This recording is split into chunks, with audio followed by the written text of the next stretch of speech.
So I'm going to start this video by saying that I love the autism community.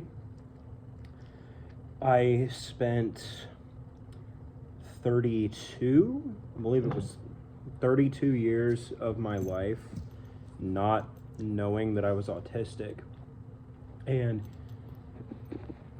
not understanding myself, not understanding why I didn't fit in with these social situations, not understanding why we get such intense hyper focus on things like my hyper focus is Catholicism right now. That's why I have this channel. When I found my Catholic faith, it became my special interest. It really did. But I would get these special interests, intense special interests, and had no idea why I got these interests as strongly as I did. It led to me eventually dropping out of school and getting a GED, and then I went and did college later and all that. But it wreaked absolute havoc on my life growing up and into my adult life too. And I would go to therapists and psychiatrists and all that, trying to figure out what was going on, and it was always misdiagnosed. They didn't really understand it. And then over time, I started looking into autism, and I have family reasons for that, which led me to suspect autism, but I didn't know anything about what autism looks like in adults. I didn't know anything about what late diagnosed autism looks like. I didn't know anything really about autism besides the stereotypes that are pushed in society. And the stereotypes aren't even accurate most of the time. But I found a video by a YouTuber who goes by Paige Layle, and it talks in detail about the diagnostic criteria for autism, and she also has videos talking about what autism looks like and stimming and all those things. She's a very good autism resource. We don't agree politically. We're not going to agree politically. I doubt we'll agree on matters of faith and religion. I get that. But her autism content is usually spot on. She's become a very big autism advocate. And so I would watch her videos, which led me to watch other creators, which led me to suspect that I was also autistic. Eventually, that led to me having to advocate with medical providers to get this checked, because a lot of times in adults, they don't, for whatever reason, they either don't notice it or they think it's something else. And sometimes you really have to advocate for yourself to get checked for autism. Well, eventually I was able to get all of that done, and now I have a formal autism diagnosis. And I'm not talking down on anybody who has self-diagnosed. I'm not, because it is so difficult to obtain an actual autism diagnosis that sometimes self-diagnosis is all you have. I would recommend that people go to medical providers about this issue, but I also know that it can be extremely hard for a lot of reasons. So that got me into the autism community, where I started meeting people who have similar issues to me. For a while, I actually had an autism YouTube channel, which I later changed to Catholic on the Spectrum, which focuses on both Catholicism and autism, which admittedly I haven't done very much with the autism part, and I'm trying to do more with that, partly with this video. But one thing I've noticed in being part of the autism community is we have a big problem with autistic people, not all autistic people, but a lot of them, becoming heavily focused on what offends them or what offends others. And I think a lot of that probably comes from a life of dealing with actual issues that have offended them when it comes to the autism and when it comes to how they are as a person, and society not understanding it, and society making fun of them or shunning them or losing jobs over it. So I get where it can come from, but it's really getting out of hand now, because a lot of autistic people have become very focused on the whole liberal intersectionality thing, the whole idea of microaggressions, the whole idea of if you say one little thing that could be interpreted as sexist or racist or whatever else, now all of a sudden you are a racist, sexist bigot and you need to be canceled. Cancel culture has become massive in the autism community, largely because the autism community has become an echo chamber for the leftist intersectional victimhood mentality. It really has. It's gotten really bad with it. And the reason I bring this up now is because I recently saw a video from Paige Layle where she had been talking about a time when cancel culture came after her. I believe in the video she was talking about how something that she said or did had been interpreted as racist, and then people who she considered friends were accusing her of racism, and so she would come back and she would try to make up for that. She would try to patch that up. She would try to identify and correct any racist behavior she had, but it just kept happening. The cancel culture kept coming after her over this. She, if I remember right, she made at least one apology where she said that she wasn't actually feeling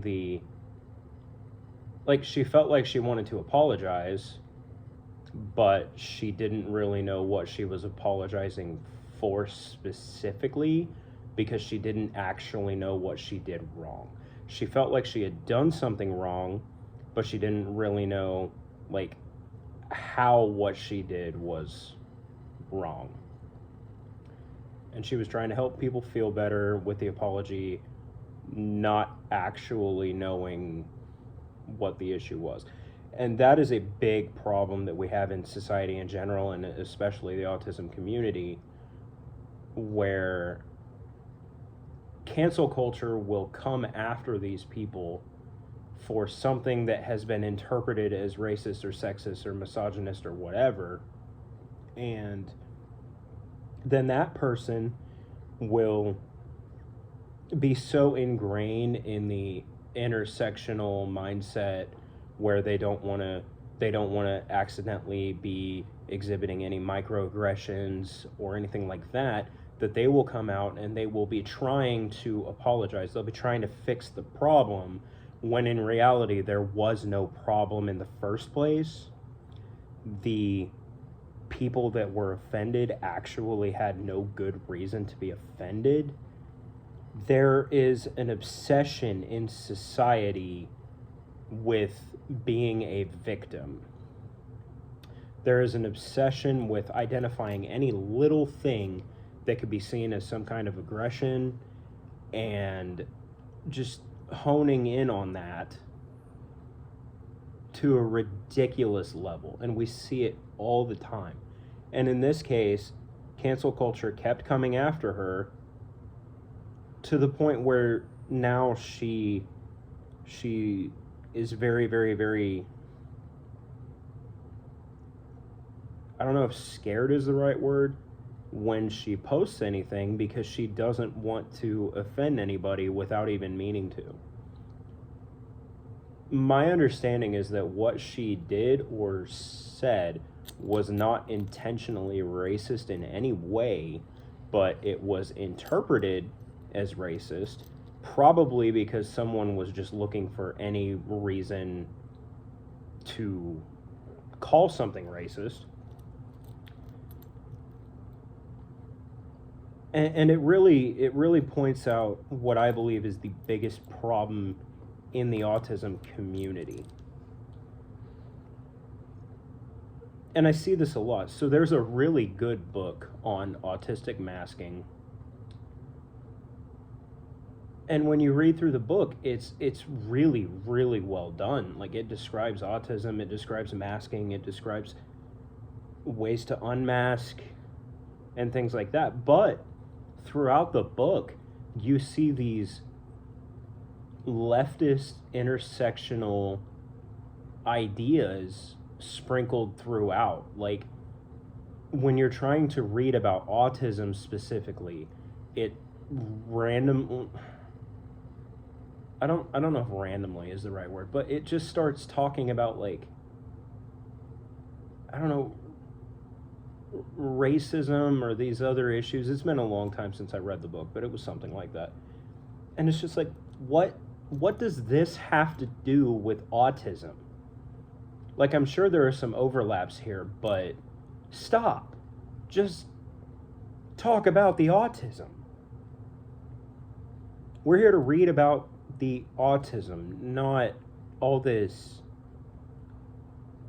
intersectional stuff. I think that we as an autism community need to get back to focusing on educating others about what autism really is and combating the autism stereotypes. And we need to stop focusing so much on canceling everybody that offends us in the littlest ways, even if that person didn't actually intend to do anything offensive in the first place. And I know this goes into a whole conversation about internalized racism and blah, blah, blah, blah, blah. We're not talking about that right now. That's a whole discussion in and of itself. We need to focus on the autism. We need to stop worrying so much about offending everybody. We need to stop worrying so much about being offended. And we need to just try to unite as one autism community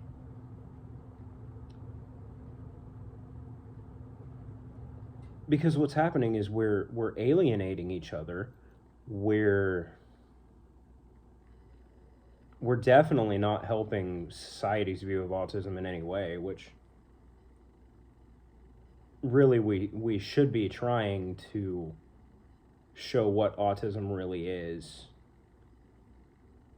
without buying into all of this leftist ideology. I really think that is the biggest problem in the autism community.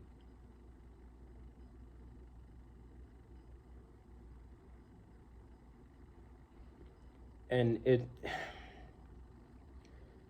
it's really disturbing to me when I go into any kind of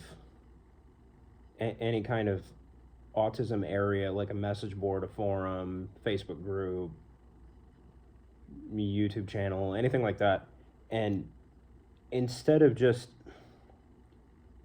talking about autism in our lives, it's an echo chamber for, oh, this offended me, this offended them, what can I do to apologize for this, how did I offend this person, how did I do this, how did I do this, oh, I'm getting canceled here, oh, how can we cancel this person? Just knock it off. And really, this speaks to a problem with society in general, with the leftist ideology, but I think it really particularly speaks to a major problem in the autism community, because it's just, the autism community has become saturated with it.